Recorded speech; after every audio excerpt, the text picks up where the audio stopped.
बिगाड़ दो मेरा ससुराल। आज शर्मा जी के घर में हलचल है क्योंकि आज उनकी प्यारी बेटी घर जो आ रही है। किसी भी माँ बाप के लिए इससे अच्छा पल क्या ही हो सकता है जब उनकी प्यारी बेटियां घर आए। लेकिन यहाँ खुशी और खौफ का मिला जुला संगम है। सुनकर चौंक गए क्या? हाँ, लेकिन ये सच है। चलिए देखते हैं आखिर क्या है इस खौफ की वजह। पूरे घर को जल्दी जल्दी ठीक किया जा रहा है। हेमा, धर्मेंद्र, रोहन सब काम पर लगे हुए हैं, जल्दी जल्दी सामान उठा रहे हैं। तभी अचानक दरवाजे पर दस्तक होती है। अरे वाह, आज तो मेरा घर बड़ा ही साफ सुथरा लग रहा है। मैं तो वारी जावा मेरी माँ पर। तभी हेमा देखती है कि तनु के पीछे वाले दरवाजे से कपड़े गिर रहे हैं, तो वो जल्दी से उसे लाकर सोफे पर बिठा देती है और जाकर कपड़े उठाने लगती है। बेटा यहाँ बैठ जा, थक गई होगी ना, बड़ी दूर से आई है बेटा। अकेले माँ ने नहीं किया है, बल्कि मैंने और पापा ने पूरी हेल्प की है। क्या मतलब?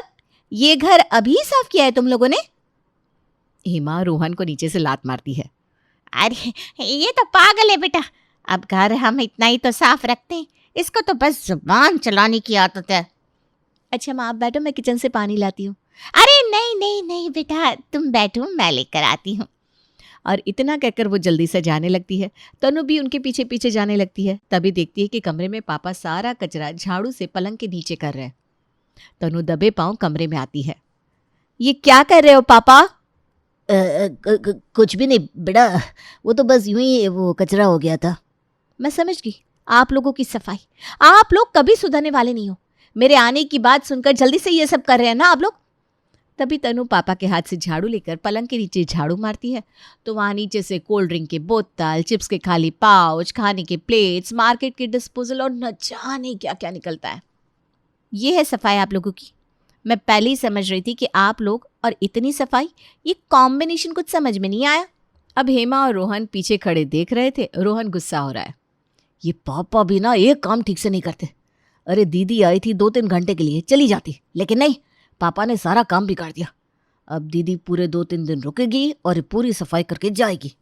अब तनु लग जाती है अपने मायके के सफाई अभियान पर। जैसे ही किचन में जाती है तो किचन में चारों तरफ बर्तन फैले हुए हैं और हर तरफ डिब्बे, मसाले, दालें फैली हुई है। सिंक बर्तनों से भरा पड़ा है। जैसे तैसे तनु 1 घंटे में किचन को साफ करके बाहर आती है। फिर किचन से बाहर आकर वो अपनी माँ से चाय बनाने को कहती है। मम्मी यार, अब तो आपका किचन साफ कर दिया है, अब तो 1 कप चाय बनाकर पिला दो, तब तक मैं आपका रूम सेट कर देती हूँ। तनु रूम में चली जाती है और वहाँ जाकर देखती है कि बेड पर भी सारा सामान फैला हुआ है। वो सब समेटने लगती है। फिर साफ करते करते तनु अपने मम्मी पापा के कपड़ों की अलमारी खोलती है और अलमारी खोलते हैं पूरा सामान तनु के ऊपर आ जाता है। पापा, मम्मी, क्या है ये? यहाँ आओ जल्दी। मम्मी पापा भागते हुए आते हैं। अरे बेटा, तूने ये अलमारी क्यों खोली? हाँ, मुझे पता है, आपने यही सोचा होगा, अभी आई है, कोई नहीं, 2 घंटे में वापस चली जाएगी, अभी चाय जैसे भी भर दो। ये देखो, चाय के कप निकल रहे कपड़े की अलमारी में से।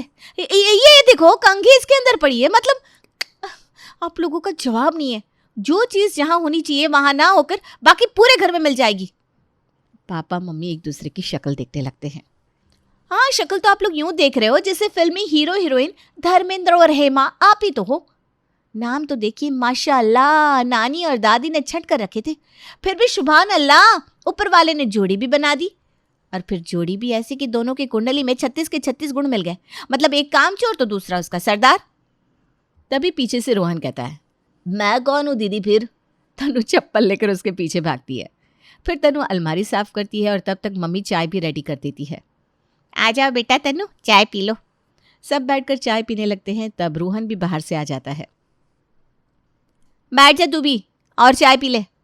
रोहन, अब तो इतना छोटा नहीं है कि घर का छोटा मोटा काम तू ना कर सके, लेकिन नहीं, क्या मजाल जो एक सामान 1 इंच भी इधर से उधर हिल जाए। अरे बेटा, अब शांत भी हो जा। तुझे आए हुए 2 घंटे से ज्यादा हो गया है, लेकिन तूने रात की सांस नहीं ली। जरा बैठ कर आराम से चाय तो पी ले। अरे आप पीने दोगे तब ना। मेरे ससुराल आओ कभी, आप लोगों को दिखाऊं कि मैनेजमेंट क्या चीज़ होती है। तो कब आओ दीदी फिर? वहाँ ऐसे काम नहीं चलेगा जैसे तुम यहाँ बिना नहाए पड़े रहते हो। और अगर ना भी रहे हो तो शाम को 5 बजे, कभी 8 बजे। वहाँ हर काम एकदम टाइम टू टाइम होता है। अच्छा, ऐसा भी होता है क्या बेटा? तो फिर तेरे यहाँ कोई भी आता होगा वो एकदम समय का पाबंद होकर ही जाता होगा ना। अरे माँ, वहाँ सब एकदम अपना हर काम ठीक से करते हैं, लेकिन अगर कोई नहीं भी करता है तो सीख जाता है। अभी 3 महीने पहले मेरी मौसी सास की लड़की यानी कि मेरी ननद आई थी। वो जब आई तो हर काम में लेजी, लेकिन जब गई ना तो क्या बताऊं, खास मेरी मौसी सास का फ़ोन आया मेरे और मम्मी के पास। कह रही थी क्या काया पलट हो गई है मेरी बच्ची की। अच्छा, ये तो बहुत बढ़िया बात है। तभी बैठे बैठे तनु के दिमाग में आइडिया आता है। आप लोग क्या कहते हो, चलोगे मेरे घर? देख रही हो मम्मी, अब वो घर इनका है। देख रही हो ना। अरे चुप हो जा, ज़्यादा भड़काया मत कर मम्मी पापा को।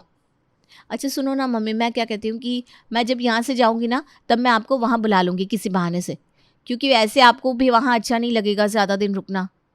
हाँ बेटा, ये ठीक है। तू जा, उसके बाद हम लोग भी आ जाएंगे। इसके बाद तनु अगले दिन अपने ससुराल चली जाती है और फिर एक दिन सुबह सुबह रोहन, धर्मेंद्र और हेमा जी तीनों ही अपनी बेटी के ससुराल आ जाते हैं। तनु थोड़ा अपनी सास के सामने नाटक करती है।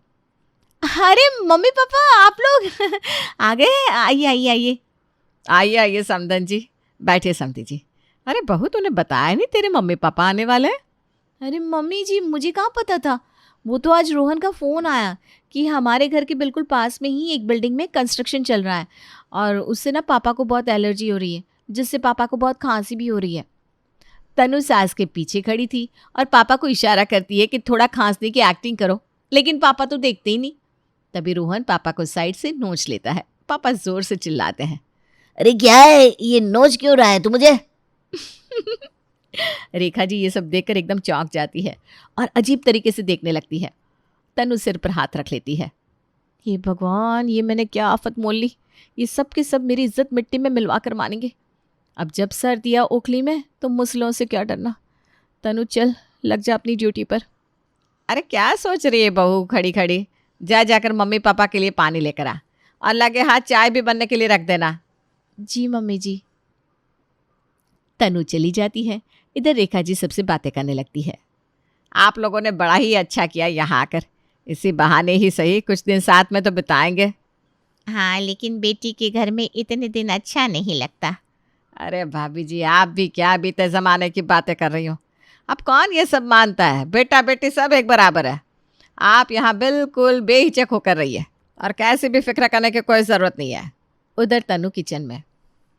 तनु बेटा तूने यहाँ बुला तो लिया है, अब मम्मी पापा को एकदम ठीक करके ही घर पहुँचाना है, नहीं तो तेरी वही हालत होगी, खाया पिया कुछ नहीं, गिलास थोड़ा बाहर आना।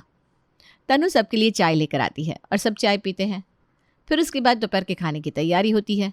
तनु अपनी माँ को सब्ज़ी काटने के लिए दे देती है। माँ आप तब तक ज़रा ये मेथी और धनिया साफ़ कर दो ना, मैं दाल चढ़ाकर आपकी हेल्प के लिए आती हूँ। तनु किचन में चली जाती है। इधर धर्मेंद्र जी मनोज जी के साथ उनके कमरे में बैठे हैं। तभी धर्मेंद्र अपनी जेब से खैनी की डिब्बी निकालते हैं। आप लेते हैं क्या समधी जी?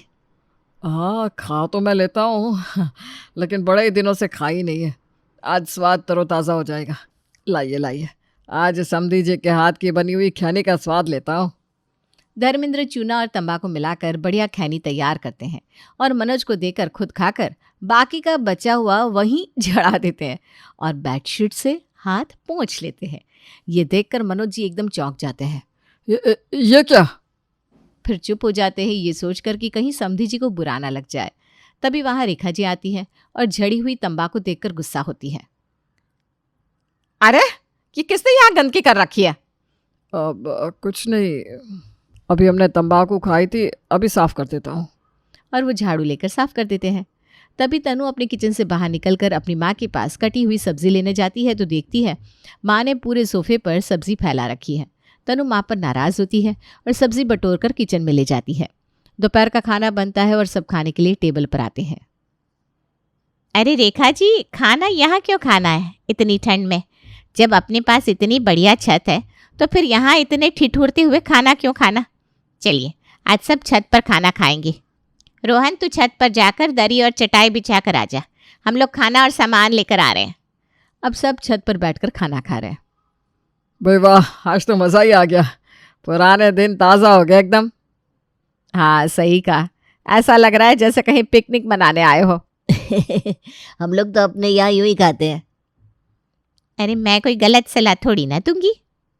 अरे यार, यहाँ तो पासा उल्टा ही पड़ रहा है। ये क्या हो रहा है तनु? तुझे कुछ करना पड़ेगा। तभी सब अपना खाना खत्म कर लेते हैं और तनु अपने काम से नीचे आ जाती है।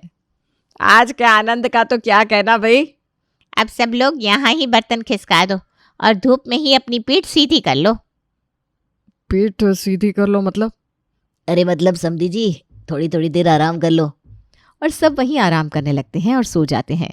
थोड़ी देर बाद तनु को ख्याल आता है कि बड़ी देर हो गई, कोई आया ही नहीं, तो वो छत पर देखने आती है और ये सब देखकर भौंचक्का रह जाती है।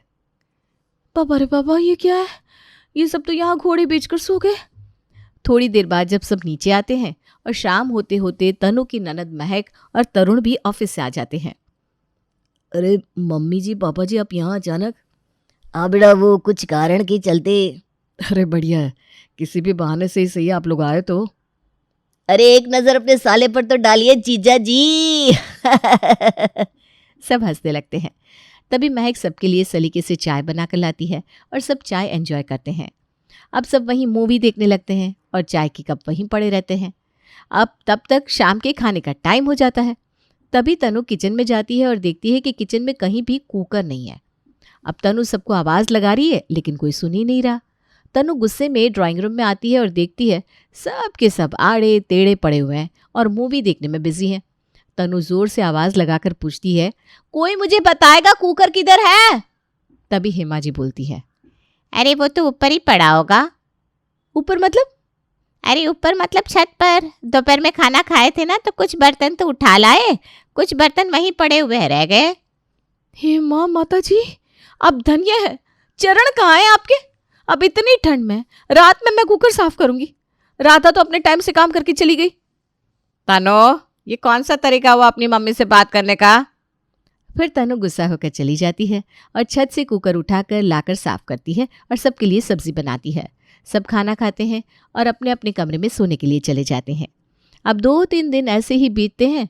फिर तनु नोटिस करती है कि उसने अपने घर वालों को यहाँ सुधरने के लिए बुलाया था, लेकिन यहाँ तो उसका पासा ही उल्टा पड़ रहा है। यहाँ इनको देखकर सुधरने की बजाय मेरे ससुराल वालों को ही बिगाड़ रहे हैं। अब रोज़ छत पर खाना, फिर खाना खाकर वहीं सो जाना। देर रात तक मूवीज़ और वेब सीरीज़ देखना डेली रूटीन हो गया था। तरुण और महक, जो तनु को डेली ऑफिस जाने से पहले थोड़ी थोड़ी हेल्प करते थे, वो अब हेल्प करना तो दूर, टाइम पर उठ भी नहीं पा रहा है।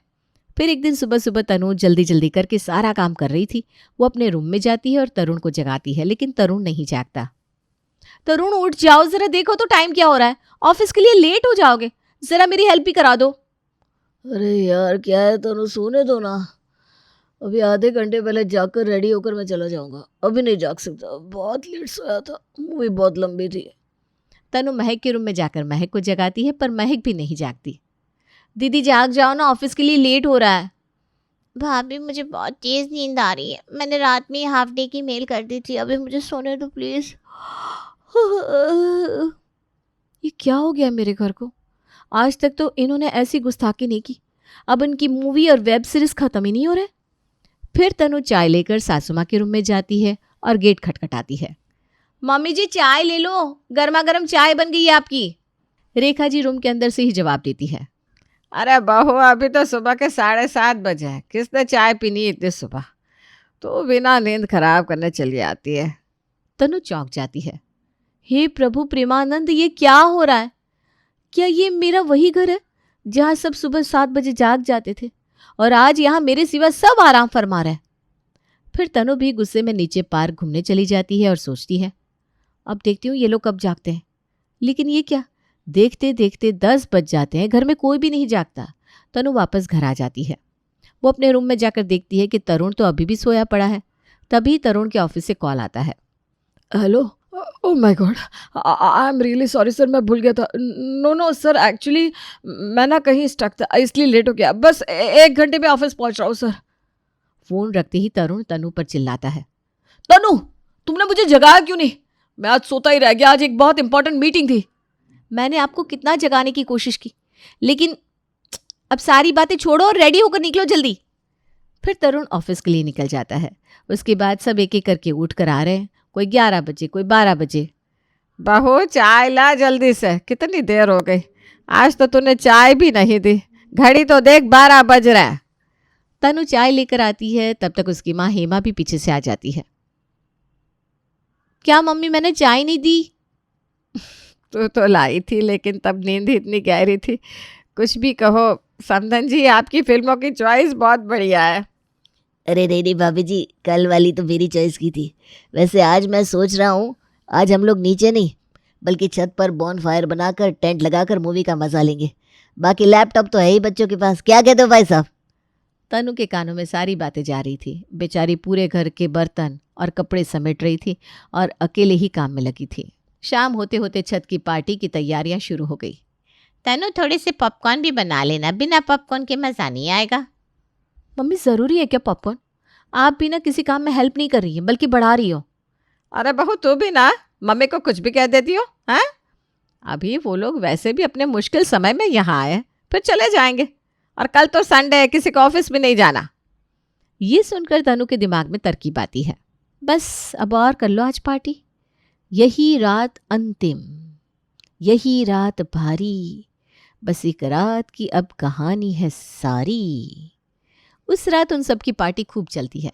तनु भी एंजॉय करती है। फिर अगले दिन सुबह संडे के कारण सब आराम से उठते हैं। फिर नाश्ता करते हुए तनु के फ़ोन की घंटी बजती है। तनु फ़ोन उठाती है। अच्छा, क्या आंटी? अरे वाह, ये तो बड़ी अच्छी न्यूज़ बताई आपने। हाँ हाँ, हो सकता है नहीं लग रहा होगा उनका फ़ोन, आजकल नेटवर्क का बहुत इश्यू है ना। हाँ ज़रूर ज़रूर, मैं कह दूंगी उनसे। तनु फ़ोन रख देती है। मम्मी पापा, वो बगल वाली शर्मा आंटी का कॉल था। आपका फ़ोन ट्राई कर रही थी, लग नहीं रहा था। कह रही थी कि बिल्डिंग का काम पूरा हो गया है और सब ठीक है वहाँ। हेमा, रोहन और धर्मेंद्र एक दूसरे की शक्ल देखने लगते हैं। हेमा तनु को कमरे में ले जाती है। क्यों तन्नू, ये क्या कह रही थी तुम? मैं तो समझी। अरे नहीं भाई, हमने आप लोगों को बुलाया था यहाँ सुधरने के लिए, लेकिन आप तो उल्टा इन्हीं लोगों को बिगाड़ दे रहे हो। और बिगाड़ नहीं रहे हो, बिगाड़ दिया आपने मेरा ससुराल। उसके बाद तनु जल्दी से खाना पीना खिला पिला कर अपने घर वालों की विदा कर देती है। चलते समय, भाभी जी जल्दी आइएगा, बड़ा ही अच्छा लगा आपके साथ। भाई साहब अगली बार वो खैनी लाना नहीं भूलिएगा मेरे लिए। इतने दिनों में आदत से लग गई ना।